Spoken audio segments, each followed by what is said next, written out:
और इकोनॉमिक के मामलों के, बहुत आर्थिक मामलों के एक्सपर्ट हमारे साथ डॉक्टर अजय प्रकाश जी जुड़े हुए हैं। अजय जी, बहुत शुक्रिया आपका और धन्यवाद हमें समय देने के लिए।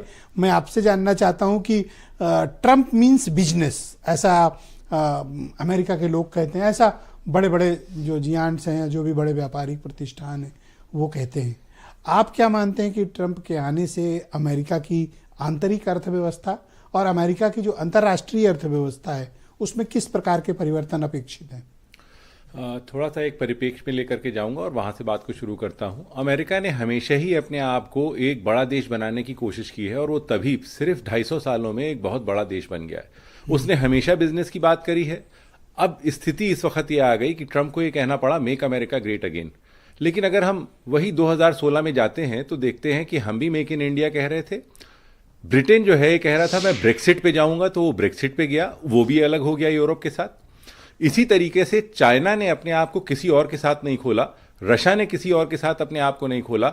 सारे के सारे देश जो हैं वो अपने आप को किसी तरीके से चाह रहे थे कि हम सबसे ज्यादा आर्थिक संपत्ति जो है अर्जित कर लें। और आज इस चीज को खुल करके ट्रंप कह रहे हैं, क्योंकि वो समझ रहे हैं कि जितना व्यापार उनका इस वक्त चाइना से हो रहा है, बाकी देशों से हो रहा है, उसमें उनको काफी नेट लॉस हो रहा है in terms of net cost benefit analysis. तो ट्रंप अपने आप में एक हार्ड कोर बिजनेस इंडिविजुअल रहे हैं। वो जानते हैं कि हम किस तरीके से बिजनेस कर सकते हैं। तो उन्होंने अपने आप को पूरी तरह से एक्सप्रेस कर दिया। लोगों के दिलों को जीतने के लिए जो अनएम्प्लॉयमेंट का इशू था, जो इन्फ्लेशन का इशू था, उसको उन्होंने बहुत स्ट्रांगली एक ही नारे में जो है रखा और उनका मेक अमेरिका ग्रेट अगेन। उसी के ये अलग अलग आयाम हैं जिसके ऊपर अभी तक आप सभी लोग बात कर रहे थे, जिसमें एक है H1B वीजा। तो वो कहते हैं H1B वीजा को हम स्ट्रिंजेंट करेंगे। इसके मतलब अब शायद इंडस्ट्री बदल रही है। वो ये चाहते हैं जिस एरिया की इंडस्ट्री में मैं चाहता हूं मैं उसी में लेके आऊं। इल्लीगल माइग्रेंट्स, जब इल्लीगल माइग्रेंट्स हैं तो अमेरिका तो हमेशा इनोवेशन से ही बना है।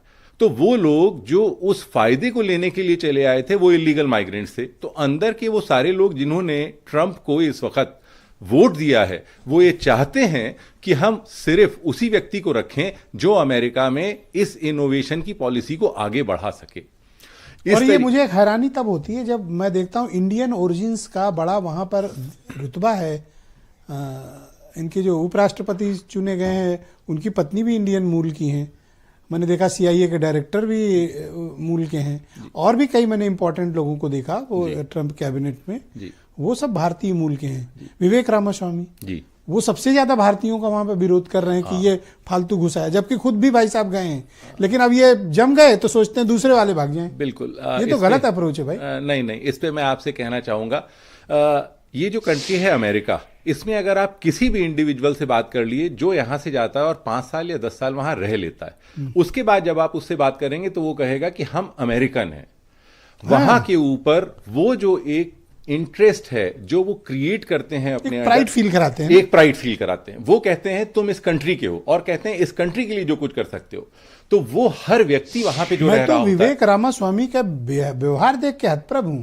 भैया तुम्हारा नाम भी भारतीय है, तुम मूल भारत के हो, और तुम सबसे ज्यादा अगर कोई झंडा उठाए हुए है अवैध प्रवासियों के खिलाफ तो वो रामास्वामी ही है। अब वो भी उसी के तहत आदमी के पास चले तो एक जहाज में भर के सबको भेज दे, वापिस ले आए, भेज दे यहाँ पे।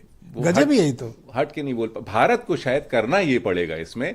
हमारे पास हमको इस तरीके की इंडस्ट्री तैयार करनी पड़ेगी, इनोवेशन तैयार करना पड़ेगी और एजुकेशन तैयार करनी पड़ेगी, जो आज अमेरिका की जरूरत है। तो अमेरिका उन सबके लिए H1B देगा। ऐसा नहीं है कि अभी भी हमारे साथ के जानकारों ने अभी टेस्ला में अभी नौकरियां ज्वाइन करी हैं, वो ज्वाइन कर रहे हैं अभी। तो भाई अब तो एलन मस्क की सरकार है, जिस तरह का उनका रिलेशन है। आज तो मैं वीडियो देख रहा था कल रात की डिनर पार्टी वाला, तो गजब बॉन्डिंग है मस्क और ट्रंप के बीच। अब तो जो चाहेगे मस्क वो होगा, तो वो होगा। मतलब मेरा कहना यही है कि तो गजब स्टेटस है भाई। वो इनोवेशन के तहत जो जरूरत है अमेरिका की, अगर हम वो बना देंगे तो वो हमारे यहाँ से H1B को बहुत। वीरेंद्र जी भी हमें इस डिबेट में ज्वाइन कर चुके हैं। वीरेंद्र जी, स्वागत आपका। तो बताइए, आज से ट्रंप राष्ट्रपति हैं और लोग कह रहे हैं कि